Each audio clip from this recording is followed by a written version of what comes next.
Hello YouTube, obviously my movie review just got posted, so make sure you guys go and check that out. But here, obviously for episodes every day, I don't need to edit those videos because we are going to be doing them every fucking day till the series are over. But we're here to talk about The Walking Dead. We're starting season 11 right now. We're like 20 episodes still out of the season, but yeah. We're gonna get to the plot, the critical reception. You guys know how these videos go. I'm kind of late here, man. I gotta get going here. So at night, Daryl and Maggie lead a group to an abandoned military base where they scavenge MREs left behind. That's obviously that's like a really big food at the time because they're at the ready. On the ground of the base, Carol and Rosita help Maggie load the MREs into backpacks while Daryl lifts through the ceiling with a pulley system. Now I'm not sure why everyone didn't just go down there, but I guess if everyone went down there, someone wouldn't be able to operate the pulleys.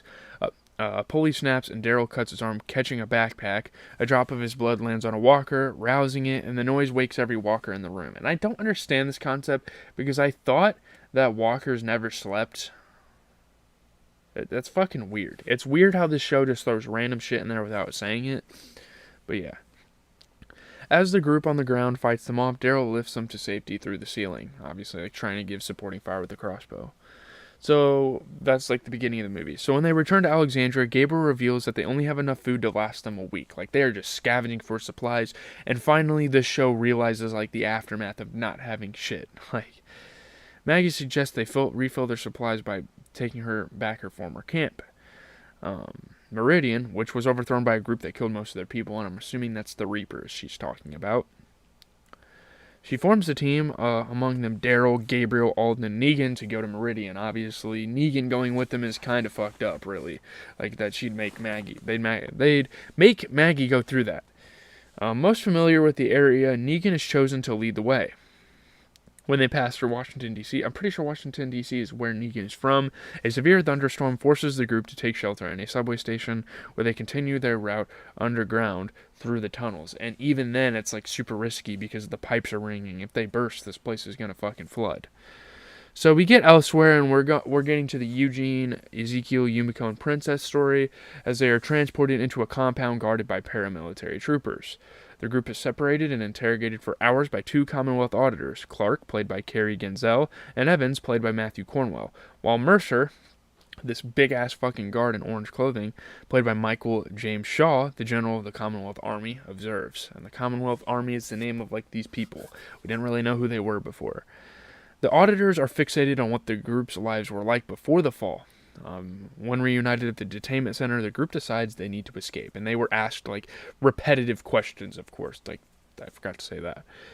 As Maggie's group makes its way through the tunnels, they encounter a group of silent walkers with slit throats who sneak up on them, and the group is able to fight its way through.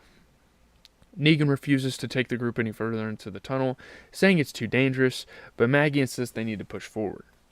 Obviously going against him on purpose because she has no fucking idea about this area. Negan knows the dangers. Negan theorizes that he was only included in the group so that Maggie could kill him away from Alexandria and make it look like an accident. Because she really fucking hates this guy, so that he's not wrong there. Maggie denies this, but Negan challenges her to kill him there instead, in front of everyone. Maggie refuses, but warns him that killing him is always on her mind.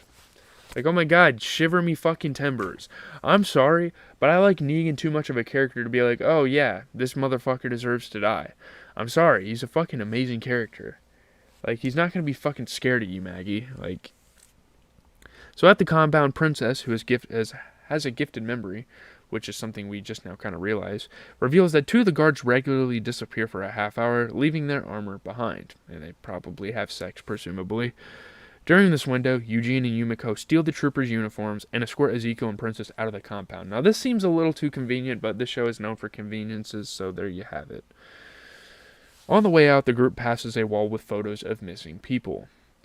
Princess recognizes Yumiko in one of the photos, with a note from Yumiko's long-lost brother Tommy, asking if anyone has seen her. She's seen as missing, which is kind of crazy. And Princess notices this. Yumiko decides to stay at the compound to seek answers. Back underground, the group so yeah. Yumiko's gonna stay, the rest are gonna leave. Back underground, the group discovers that Gage and Roy secretly fled and took all of their supplies. A herd of walkers then appears further down the tunnel and ambush the group. Overwhelmed, the group looks for an escape route and finds a ladder attached to a subway car. Amidst the chaos, Daryl runs after a fleeing dog as the rest of the group climbs the ladder to safety. A lot of things are falling apart for this group. Maggie is the last one to ascend the ladder, but her leg is grabbed by a walker and she's struggling to get back up. She cries out to Negan for help, but he abandons her before she loses her grip and falls. And that's what you see in the thumbnails, the fucking savage of the story. Because, yeah, obviously we're supposed to be supporting, like, the original good guys. Negan wasn't a good guy before. Obviously, he was a piece of shit and one of the most brutal villains in TV history. But still, man, you still gotta, like, root for his savagery every now and then. And that moment at the end, him telling Maggie off was just entertaining television. I love the drama in that. I don't know why my computer is still having virus problems, but we'll fix that soon. So getting into kind of like what people generally think of this one. This is a pretty good episode here. It got a 92%, 13 critics, 7 out of 10 on Rotten Tomatoes. So Maggie and Negan's long-standing feud takes center stage in Acheron Part 1, a solid premiere that kickstarts The Walking Dead's final season with some bite, really.